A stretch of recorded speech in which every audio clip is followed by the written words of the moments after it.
This is Democracy Now!, democracynow.org, The War and Peace Report. I'm Amy Goodman. Ukrainian President Volodymyr Zelensky addressed a rare joint session of Congress Wednesday night where he called on the Biden administration and lawmakers to provide more military and financial aid to Ukraine in its fight against Russia. Zelensky's visit to Washington came 300 days after Russia's invasion on February 24th. It was Zelensky's first overseas trip since the war began. On Wednesday afternoon, President Biden met with Zelensky at the White House, announcing more military aid for Ukraine, including a Patriot missile defense system. Today, I'm announcing the next tranche of our security assistance to Ukraine. $1.85 billion package of security assistance that includes both direct transfers of equipment that Ukraine needs, as well as contracts to supply ammunition Ukraine will need in the months ahead for its artillery, its tanks, and its rocket launchers. Critically, in addition to these new capabilities, like precision aerial munitions, the package will include a Patriot missile battery, which will train Ukrainian forces to operate as part of the ongoing effort to help bolster Ukraine's air defense. During his speech to a joint session of Congress later in the day, Ukrainian President Volodymyr Zelensky said aid to Ukraine should be viewed as an investment, not charity. It's a great honor for me to be at the U.S. Congress and speak to you and all Americans. Against all odds and doom and gloom scenarios, Ukraine didn't fall. Ukraine is alive and kicking.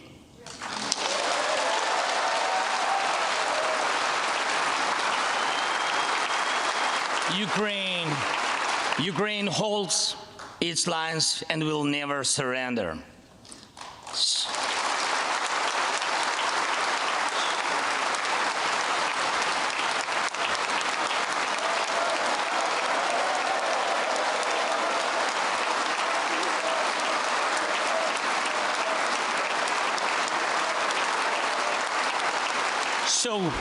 So here is the front line.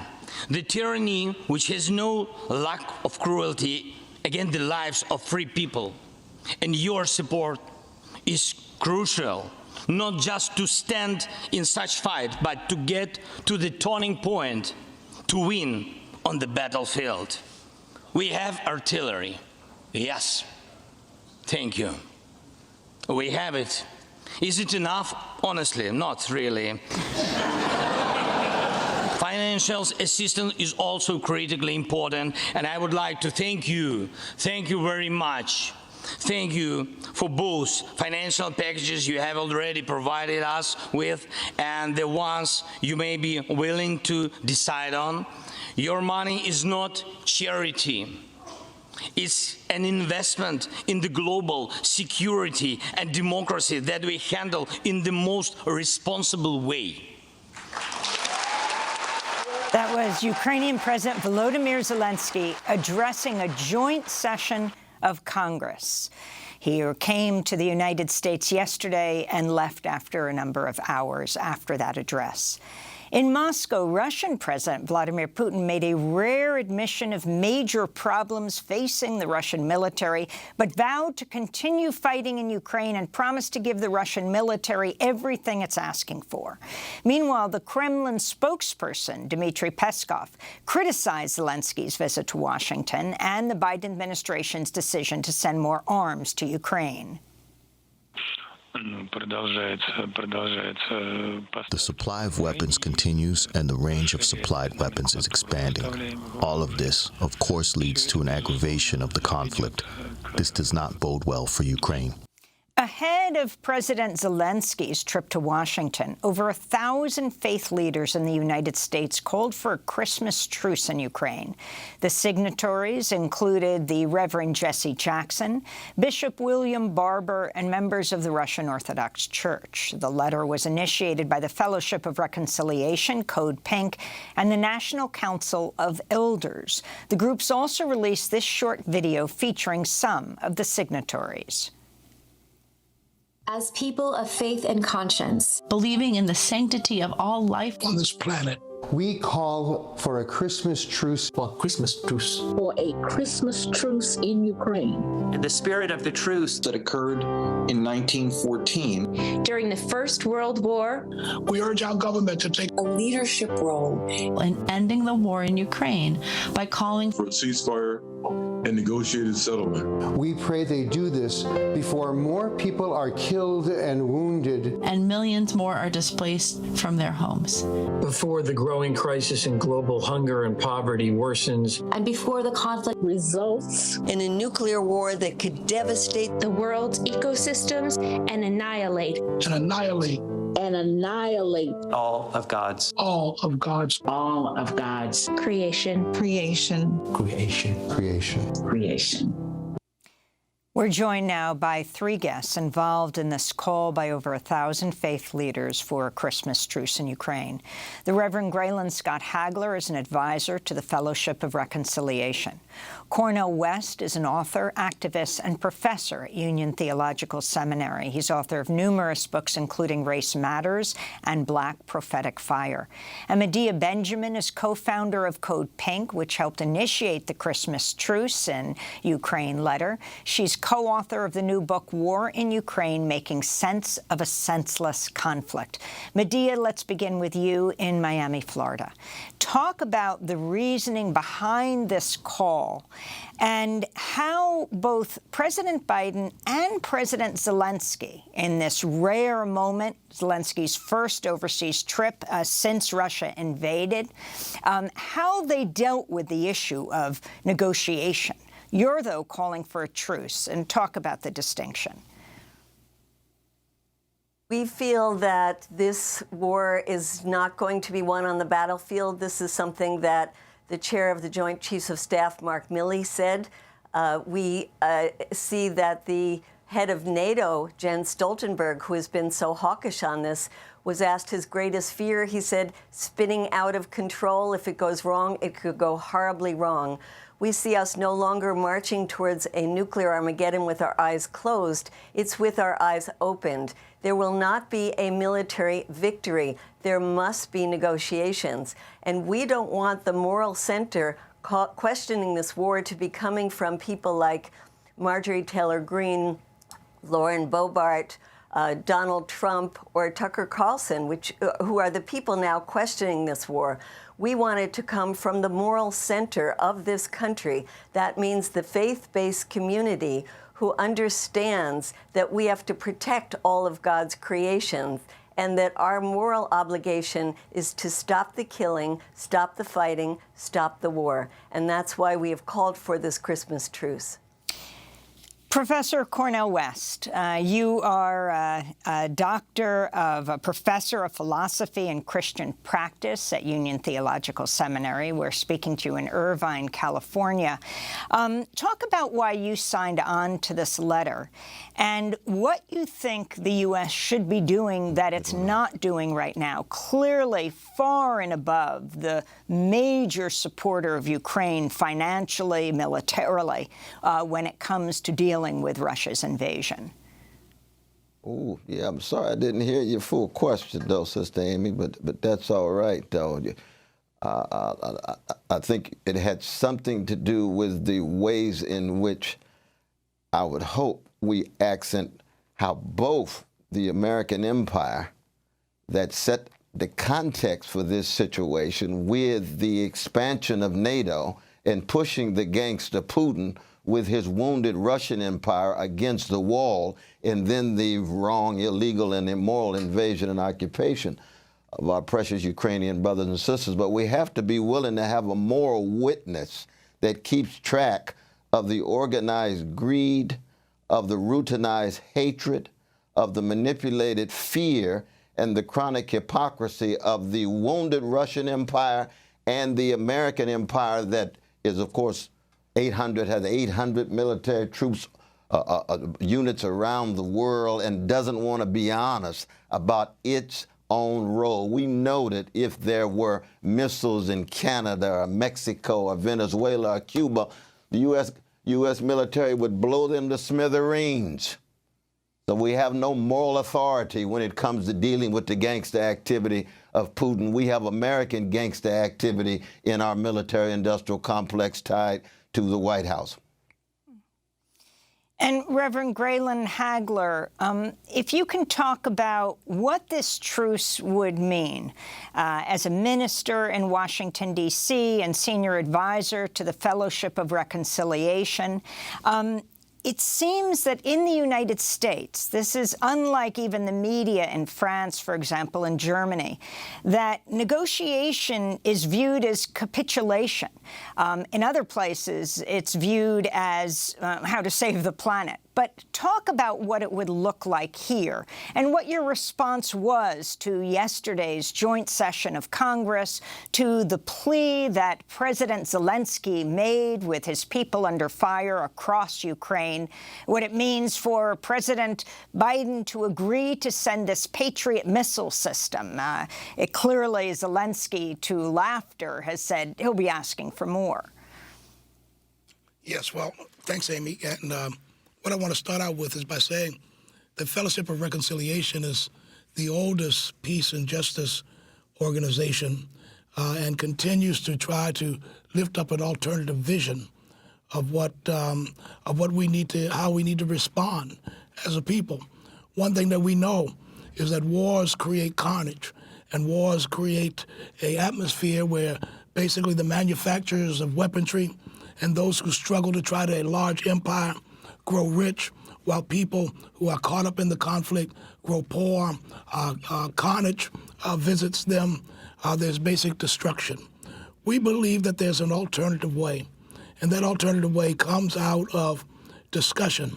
Because really, when you talk about discussion or a truce, you're talking about a battle for the soul, whether the soul can actually commune with another soul and produce a more just world, a world that's not built upon conflict and pain and aggression. What we're looking at is in 1914, on Christmas Eve, in World War I, people came out of the trenches, combatants, and celebrated for a moment an atmosphere of peace. And we're saying that that history is speaking to us right now and calling upon us right now to create an atmosphere where we can begin the road towards peace and reconciliation, because the issue is weapons are not going to take us there, and combatants are not going to take us there. It's only when we sit down and say, enough is enough, and we need to reason from the heart and the spirit of justice. I wanted to turn to the comments that Angela Merkel made earlier this month. Yes, the former German chancellor, making headlines about the Minsk agreement in 2014 to end fighting in eastern Ukraine. Merkel said, quote, "The 2014 Minsk agreement was an attempt to give Ukraine time. It also used this time to become stronger, as you can see today." Russian President Vladimir Putin later cited Merkel's comments. Everything that is being said now only shows that we did everything right concerning the beginning of the special military operations. Why? Because it turns out that no one wants to fulfill all these Minsk agreements. The meaning was only to pump Ukraine with weapons and prepare them for battle actions. We see, apparently, we focused too late, honestly. So it begs the question, how can we make deals? And can we make deals? And where are the guarantees?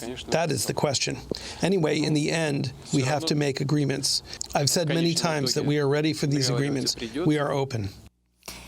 Medea Benjamin, if you can comment on this and then talk about the course of this war. And particularly, I mean, front page New York Times, Putin admits battle failures but fights on. It was a rare admission yesterday, but saying he's committed to the long haul.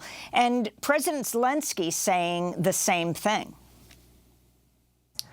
Well, I think it's important to understand that Angela Merkel, in her interview, also said, Why would Putin ever trust the West in peace negotiations? Basically using those peace negotiations not to stop the inflow of weapons into Ukraine, but to start pouring them in even more. And so there is no trust on any side at this point, but there is a need for negotiations. Both sides have staked out their positions, maximalist positions on each side. Zelensky now saying they want every inch of Donbass and all of Crimea back, and the Russians saying they now control and owned these 4 regions of Ukraine that they can't even control on the battlefield. But these are positions for negotiations. But the call for negotiations has to come from Biden, and it is not happening. We see that after he met with Macron, the head of France, Macron said there are legitimate security interests of Russia that have to be taken into account.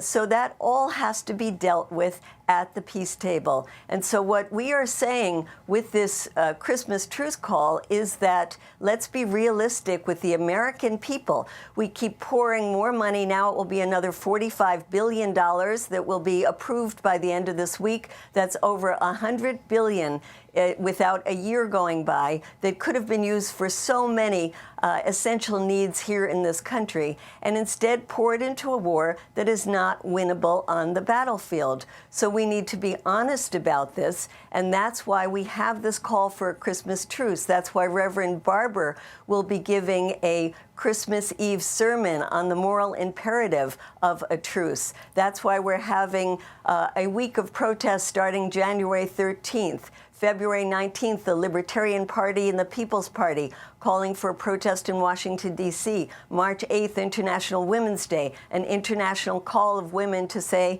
stop this war and end all wars. That's what we need to do. I wanted to turn to 2 clips of President Biden. This was the joint news conference that he held with the Ukrainian President Volodymyr Zelensky yesterday afternoon at the White House. And President Zelensky, you have made it clear that he is open to pursuing, well, let me put it this way. He's not open, but you're open to pursuing peace. You're open to pursuing a just peace. We also know that Putin has no intention of stopping this cruel war. And the United States is committed to ensuring that the brave Ukrainian people can continue to defend their country against Russian aggressions as long as it takes. And Biden went on to indicate he would let Zelensky set the timetable for any negotiated settlement with Russia. It can succeed in the battlefield with our help and the help of our European allies and others. So that if and when President Zelensky is ready to talk with the Russians, he will be able to succeed as well, because he will have won on the battlefield. Cornel West, if you can respond to that awkward moment at the beginning, which sounded like he was saying that the Russian president was willing to negotiate, and then going on to say this is completely up to Zelensky.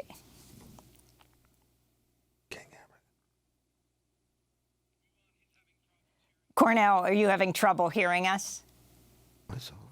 I think Cornel is having trouble, so let's go on to Reverend Hagler in answering that question. Well, I think that the issue is you would hope that Joe Biden would lead in peace efforts and not in war efforts. And I think that's the issue, and that's what we've called out in terms of this letter, is calling on the leadership to lead towards peace, towards negotiations, towards a dialogue, towards finding a way out of this. And clearly, what takes place on the battlefield will not bring solution. It'll just bring further complication and loss of life. And so we're asking that Biden lead in terms of peace, and that the ears of the world demand peace right now. And, I mean, Reverend Hagler, you're right there in Washington, D.C. You had this unusual moment weeks ago when Pramila Jayapal, the chair of the Congressional Progressive Caucus. The caucus put out a letter from a number of progressive politicians calling for a negotiated settlement, then awkwardly retracted it. What do you understand is going on in Washington right now? Why isn't the discussion in the media in Congress that range of discussion? Instead, it is the far-right Republicans who are raising questions about giving so much support to Ukraine. But anti-war progressives are not speaking out as much in Congress. Well, there's this ideological wall that seems to have developed. And that ideological wall is those who continue to cheer on Zelensky and Ukraine. And on the other hand, you have the Republicans, particularly the right-wing, ultra-right-wing Republicans, that are basically operating as agents for Putin. So people have chosen sides, unfortunately. And the sides that they have chosen are not the side of peace, but it's the side of continued warfare, continued aggression. And when we sit and look at this, the money that's wasted on armaments that, yes, could be spent at home and could be spent in other kinds of endeavors that build up the world and build up the kind of human dignity and worth that we really expect. You know, when we look at this truce, this letter that went out calling for a truce, it was very interesting how quickly religious leaders signed on to it, because religious leaders understood that there is another way that we need to go. There's another thing that we need to be cheering about, and that is that we need to be cheering about coming to a place where we can sit down and solve issues, not on the battlefield, but across the table from one another. And that's what we're calling for. And that 1914 moment of truce is a history lesson that's speaking to us in the current moment. Medea Benjamin, in your recent book on Ukraine, you wrote, in May, after the UK's Johnson and US's Austin delivered their message to Zelensky in April to keep fighting for the long run, the U.S. Congress passed an enormous $40 billion aid package to help Ukraine militarily and economically to fight a long war. Not a single Democrat opposed the bill, including Senator Bernie Sanders and the most progressive House Democrats, although 11 Republican senators and 57 House Republicans voted against it, you said. There's also discussion that this moment that President Biden and President Zelensky have seized for Zelensky's joint session of Congress address is right before the House changes hands to Republicans, because a number of Republicans, not clear if the House Speaker will be McCarthy, are demanding that this money and weapons flow stop.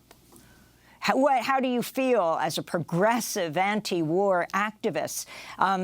Two things, being allied with far-right Republicans, and secondly, being called by some a Russian apologist.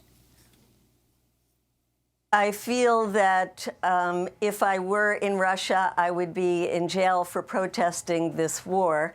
I also feel terrible that my congresspeople in the Progressive Caucus were cowed and silenced. I think the 30 who signed on that letter, in their heart of hearts, probably believe that negotiations is the only way. And we have to pressure them more to come out and say that their original stance was right, just as Congressman Ro Khanna stood by that stance on his national television and CNN and got tremendous support for it.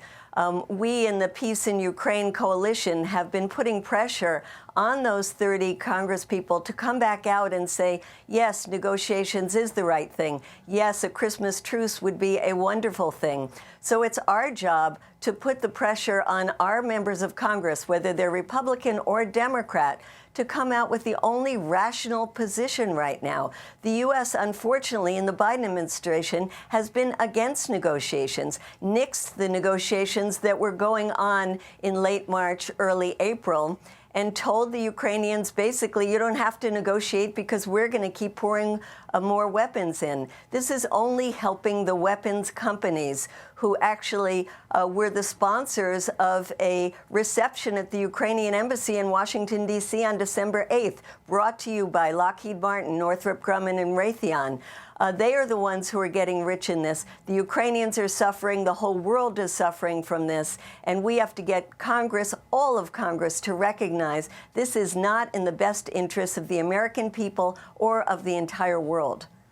I want to put that same question to Cornel West, where you find yourself on the spectrum, and those that say a negotiated settlement now only serves Vladimir Putin, and Zelensky's push right now is to not only hold ground, but to, with the Patriot missile system, go on the offensive. He says it's the only way to win this war. Well, I mean, I think Sister Medea's point that you've got 14,000 courageous Russian brothers and sisters who are willing to go to jail for 7 years in order to have some accountability of the gangster who runs their empire, Russia.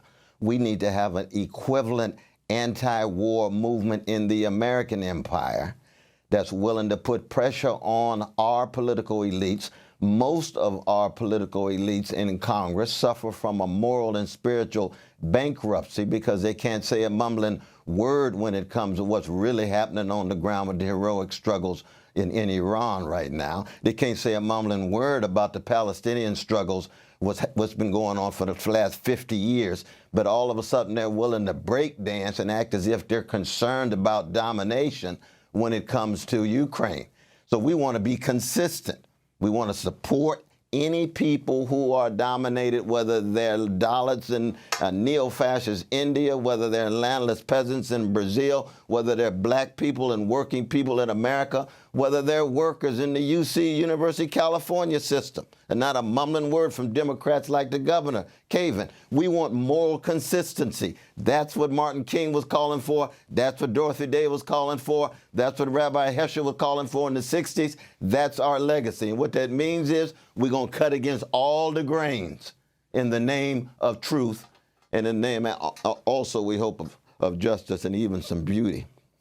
I want to ask you about the split on the left, Professor West. Some on the left have emphasized the history of U.S. hostility to Russia in the region, including pushing NATO expansion.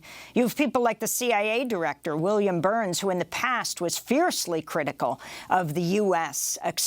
pushing to expand NATO. And many say the U.S. now has no right to criticize Russia, which, according to this logic, is defending its sphere of influence. However, others on the left have insisted that imperialism must be opposed in all its ugly forms, whether it's U.S. imperialism or Russian imperialism against the deeply suffering Ukrainian people. Where do you stand on this?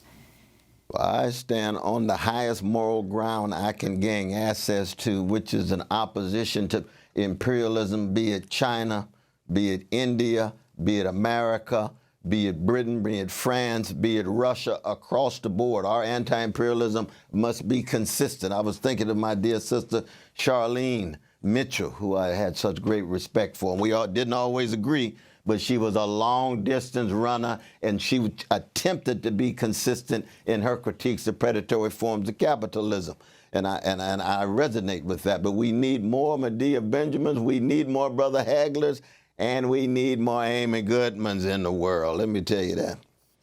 But if you can talk more about what should happen in Ukraine right now. I mean, you also have been extremely critical of Russia's invasion of Ukraine.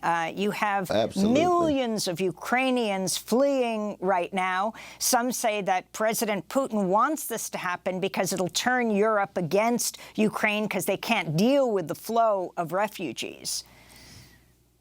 Well, we need to have a truce. That's the first step. This is the process. This is stage by stage, moment by moment. To have a truce and then to put pressure on both ruling classes across the board, put pressure on the power elites in both empires across the board, and then have a moral and spiritual and political galvanizing of the people from below. Because if it's dependent solely on the voices of the power elites, it's not going to happen. How does a truce lead to a ceasefire, Cornel West? Well, one, it allows us to view the world through the lens of peace rather than war. It allows us to assume that there can be not just major interruptions in the process of war, but maybe those interruptions can become more chronic. And as they become more chronic, we have peaceful ways of dealing with the various forms of death and dogma and domination that are shot through the history of the species. And all we have is actually these utopian projects of trying to create some spaces in which people are not at each other's throats. So that's what truces do, to provide not just moments, but different lens through which we view the world. I think that's what Brother Hagler was saying with such eloquence, and that's what Medea Benjamin has been talking about all her life. Or at least her political life. I don't think she came out of the womb talking that way, but I mean And if you can address that split, Medea Benjamin, something you have also been dealing with, progressives talking about supporting Ukraine at all costs because of the imperialistic invasion by Russia of Ukraine, and then seeing this war, not only as it is, but possibly escalating to a global conflagration, or even if it doesn't lead to nuclear war. I've been going around the country with my colleague Nicholas Davis on a 50-city tour, and we find that audiences come in with very different views. I ask them, how many of you are confused about this? And just about everybody raised their hand. We have good discussions, and people leave with a much deeper understanding that this war didn't just fall from the sky, that there are contexts to understand, and that there is not a military victory. And then they go out excited to do something about it. We have entire states that are mobilizing statewide coalitions to put the pressure on their elected officials. I think this is what happens to us when wars start. In the beginning of the Iraq War, we were also told that we were Saddam Hussein supporters. People will come around to our side as this war drags on, and more people get killed, and we become closer and closer to this nuclear Armageddon that President Biden mentioned. So I feel confident that we're on the right side of history. I hope more people will come over to our side more quickly. Join us in the peaceinukraine.org coalition. I want to leave it there, but of course we'll continue to cover what's taking place in Ukraine. Medea Benjamin of CodePink, co-author of the new book, War in Ukraine, Making Sense of a Senseless Conflict. Reverend Graylan Hagler, advisor to the Fellowship of Reconciliation, speaking to us from Washington. And Professor Cornel West of the Union Theological Seminary, speaking to us from Irvine, California.